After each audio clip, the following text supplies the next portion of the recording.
நலம் தரும் சூப்பு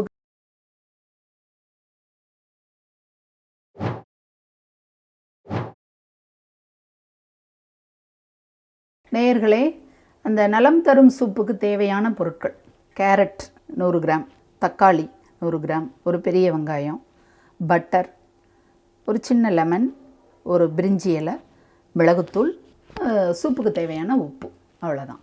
இப்போ நம்ம இந்த வெங்காயம், தக்காளி இதை இதில் போட்டுடுறோம். அதுக்கப்புறம் கேரட்டையும் இதில் போட்டுடுறோம். இதை போட்டுட்டு நல்லா 3 டம்ளர் தண்ணி. நான் என்ன ஊற்றுறேன்னா என்னடா அந்த அம்மா திரும்ப திரும்ப இதவே சொல்கிறாங்கன்னு நினைக்காதீங்க. இது ரொம்ப ரொம்ப நல்லது. அரிசி களைஞ்ச தண்ணி இதில் தான் நான் இப்போ 3 டம்ளர் ஊற்றுறேன். 3.5 டம்ளர் கூட ஊற்றலாம் மக்களே, அது ஒன்றும் தப்பே கிடையாது. இதை ஊற்றிட்டு தேவையான அளவு நம்ம உப்பு போட்டுடுறோம். உப்பு போட்டுட்டு இதை குக்கரை மூடி நம்ம என்ன செய்கிறோன்னா நல்லா 4-5 விசில் விடுறோம். நேர்களே, குக்கரில் 5 விசில் வந்ததுக்கப்புறம் நான் அதை எடுத்து என்ன செஞ்சேன்னா தண்ணியை ஸ்ட்ரெயின் பண்ணிவிட்டு அந்த காயெல்லாம் இருக்கும் இல்லையா, வெங்காயம், தக்காளி, கேரட்டு, இதை நல்லா ஆற வச்சுட்டு மிக்சியில் அடித்து இப்படி இந்த பியூரியா வந்திருக்கு. இதை அப்படியே நம்ம வடிகட்டணும். இது பண்ணி இந்த தண்ணியவே ஊற்றி இந்த டம்ளரில் எடுத்து வச்சுருக்கிறேன். இதை ஊற்றி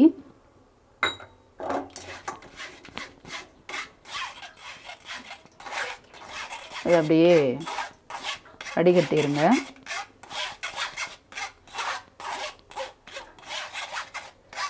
இதே தண்ணி தான், இந்த காய் வேக வச்ச தண்ணி தான் நான் அந்த 2 டம்ளரில் எடுத்து வச்சதை இப்போ ஊற்றி இப்படியே இந்த பியூரியை நல்லா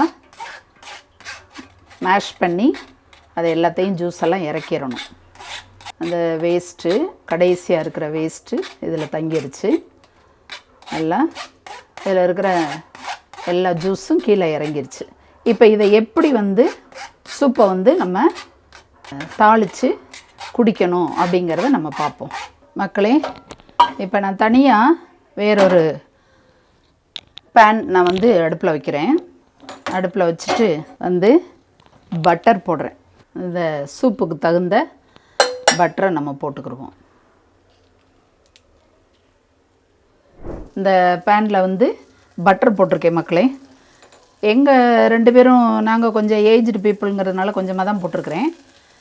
இந்த பட்டரை போட்டதுக்கப்புறம் வடிகட்டி வச்சுருக்கேன் பார்த்திங்களா, தக்காளி, கேரட், வெங்காயம் இதெல்லாம் சேர்த்து அரைச்ச இதிலிருந்து வடிகட்டி வச்சுருக்கேன். இதை ஊற்றுங்க. இதை ஊற்றுனதுக்கப்புறம் லேசாக கொதி வரட்டும். லேசாக கொதிக்க ஆரம்பித்த உடனே நீங்கள் என்ன செய்யுங்கன்னா மல்லி இலை, சூப்பு குடிக்கிறப்ப இந்த மல்லி இலையெல்லாம் ஒதுக்கிடக்கூடாது மக்களே, சூப்பராக இருக்கும். அது அப்படியே நம்ம மிளகுத்தூள் எவ்வளோ உங்களுக்கு வேணுமோ காரம் அதுக்கு தகுந்த மாதிரி போட்டுக்கோங்க. மிளகுத்தூள் நம்ம ரொம்ப நல்லது மக்களே. ஒரு பழமொழி கூட உண்டு, அதாவது பாக்கெட்டில் 10 மிளகு இருந்தால் பகைவன் வீட்டிலும் நாம் உண்ணலாம் தைரியமாக அப்படின்னு. என்னன்னு கேட்டால் அந்த விஷம் வச்சா கூட அதை முறிச்சிருமா. 2வது, நம்ம மிளகாத்தூள் இதெல்லாம் சேர்த்துக்கிறத விட இந்த மிளகுத்தூள் நம்ம சேர்த்துக்கிட்டோம்னா ரொம்ப ரொம்ப ஆரோக்கியமானது, நல்லது, குளிர்ச்சி.